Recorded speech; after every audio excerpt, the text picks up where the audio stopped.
بسم اللہ الرحمن الرحیم۔ السلام علیکم ورحمۃ اللہ۔ امید ہے آپ سب خیریت سے ہوں گے۔ بچوں، جیسا کہ آپ کو معلوم ہے کہ اللہ تعالیٰ نے انسانوں کی ہدایت اور رہنمائی کے لیے بہت سے انبیاء اکرام بھیجے، اور ان انبیاء اکرام کو حضرت جبرائیل علیہ السلام کے ذریعے اپنا پیغام اور کلام پہنچایا تاکہ لوگوں کی رہنمائی ہو سکے۔ پیارے بچوں، اللہ تعالیٰ کے پیغام اور کلام کو ہی وحی کہتے ہیں۔ اللہ تعالیٰ کے آخری نبی حضرت محمد صلی اللہ علیہ وآلہ وسلم پر بھی وحی نازل ہوئی۔ آج ہم نزول وحی کا واقعہ سمجھیں گے بیٹا۔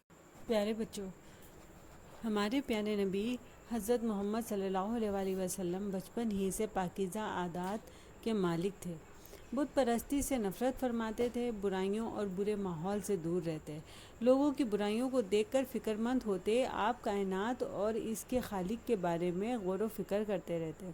جب آپ صلی اللہ علیہ وآلہ وسلم کی عمر 36 سال کے قریب ہوئی تو آپ مکہ سے 3 کلومیٹر دور غار ہیرا چلے گئے۔ آپ صلی اللہ علیہ وآلہ وسلم کئی روز کا کھانا پانی لے کر غار ہیرا میں اللہ تعالیٰ کی عبادت میں مشغول رہتے اور لوگوں کو گمراہی سے نکالنے کے طریقے سوچتے۔ اس دوران آپ صلی اللہ علیہ وآلہ وسلم جو خواب دیکھتے وہ دن میں سچ ہو جاتا۔ جب آپ صلی اللہ علیہ وآلہ وسلم کی عمر 40 سال 6 مہینے کی تھی، رمضان کا مہینہ تھا، آپ صلی اللہ علیہ وآلہ وسلم غار ہیرا میں عبادت میں مشغول تھے۔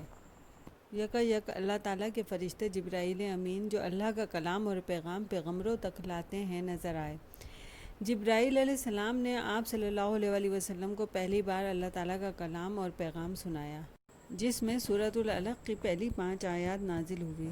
ارشاد ہوا، اقرأ بسم ربک الذی خلق، پڑھو اے نبی صلی اللہ علیہ وآلہ وسلم اپنے رب کے نام سے۔ خلق الانسان من علق، جس نے پیدا کیا، جس نے انسان کو جمے ہوئے خون سے بنایا۔ اقرأ وربک الاکرم، پڑھو اور تمہارا رب بڑا کریم ہے۔ الذی علم بالقلم، جس نے قلم کے ذریعے سے علم سکھایا۔ علم الانسان ما لم یعلم، انسان کو وہ علم دیا جسے وہ نہ جانتا تھا۔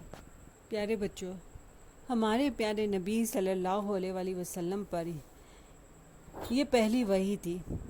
اس طرح آپ صلی اللہ علیہ وآلہ وسلم پر اپنی امت کی تعلیم و تربیت کی بڑی ذمہ داری ڈال دی گئی۔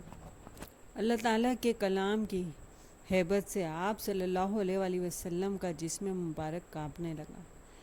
آپ صلی اللہ علیہ وآلہ وسلم فوراً گھر تشریف لے گئے اور حضرت خدیجہ رضی اللہ تعالیٰ عنہ سے غار ہیرا کا واقعہ بیان فرمایا۔ حضرت خدیجہ رضی اللہ تعالیٰ عنہ نے آپ کو تسلی دیتے ہوئے فرمایا، ہرگز نہیں، اللہ تعالیٰ آپ کو کبھی رنج اور مصیبت میں مبتلا نہیں کرے گا۔ آپ رشتہ داروں سے نیک سلوک کرتے ہیں، امانتیں ادا کرتے ہیں، مہمان نوازی کرتے ہیں، غریبوں کی مدد کرتے ہیں اور بے سہارا لوگوں کا بوجھ اٹھاتے ہیں۔ پھر اپنے چچا کے بیٹے ورقہ بن نوفل کے پاس لے گئے۔ آپ آسمانی کتابوں کے عالم تھے اور بت پرستی چھوڑ کر عیسائی مذہب قبول کر چکے تھے۔ انہوں نے پورا واقعہ آپ صلی اللہ علیہ وآلہ وسلم سے سنا اور کہا کہ یہ اللہ کا وہی فرشتہ ہے جو حضرت موسیٰ علیہ السلام کے پاس آ چکا ہے، اور آپ صلی اللہ علیہ وآلہ وسلم کے نبی ہونے کی تصدیق کی، اور بتایا کہ جب آپ صلی اللہ علیہ وآلہ وسلم حق بات کریں گے تو آپ کی قوم آپ کی دشمن ہو جائے گی، اور خواہش ظاہر کی اگر میں نے آپ صلی اللہ علیہ وآلہ وسلم کی نبوت کا زمانہ پایا تو میں آپ صلی اللہ علیہ وآلہ وسلم کی دل و جان سے مدد کروں گا۔ لیکن تھوڑے ہی دنوں کے بعد ورقہ بن نوفل کا انتقال ہو گیا۔ امید ہے آپ سب کو اچھے سے چیپٹر سمجھ میں آ گیا ہوگا۔ صفحہ نمبر 31 پر درست جواب کے نشانات لگائیں اور خالی جگہ پر کریں۔ جزاک اللہ، فی امان اللہ۔